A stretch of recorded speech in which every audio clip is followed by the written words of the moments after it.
जब पूछताछ होती है, जांच एजेंसियों का यह अधिकार है कि वो निर्णय करें कि क्या साक्ष्य सामने आए हैं और क्या कार्रवाई होनी है।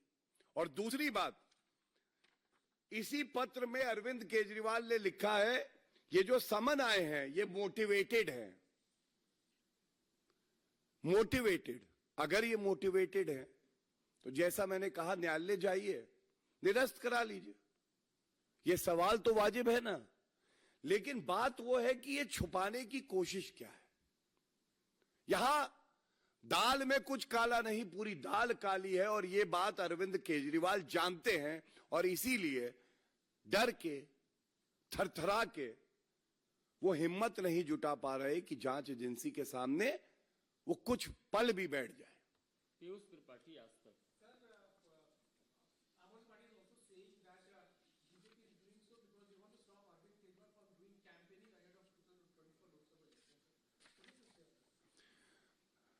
पहला सिद्धांत, जांच एजेंसी जब जांच करती हैं तो जांच एजेंसी कोई चुनाव का जो शेड्यूल होता है वो सामने लेके बैठती नहीं है।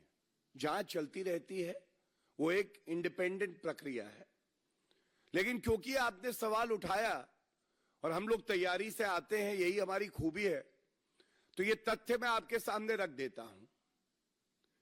जैसा मैंने आपको बताया कि पहले समन के वक्त अरविंद केजरीवाल जी ने कहा था कि मैं विधानसभा चुनाव करूंगा, स्टार कैंपेनर हूं, यही कहा था।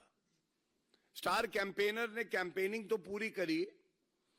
मध्य प्रदेश में पापी आपके वोट आए 0.54%, नोटा के आए 0.98%, नोटा के आधे।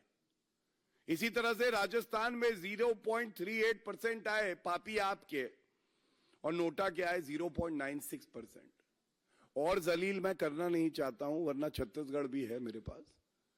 मैं केवल एक बात बताऊंगा, चुनाव लोकतंत्र की नींव है, लेकिन जनता के मन में यह बात है कि जो व्यक्ति चुनाव के दौरान मेरे पास मेरा वोट मांगने आए, उसमें इतना दमखम, इतनी ईमानदारी हो कि वो जांच एजेंसी के पास जाके सामने बैठ के जो प्रश्न है हमारी गाड़ी कमाई के बारे में, उस पर उत्तर दे।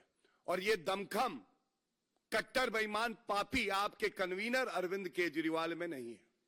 मोहित Bhatt, Times now.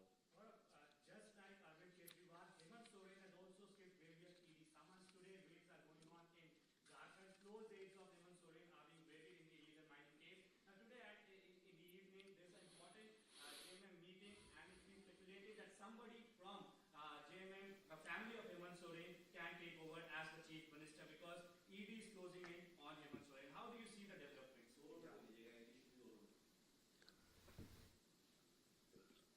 First in English, we all know our revered leader, the tallest leader in the world, Shri Narendra Modi ji, has always said, there are three vices that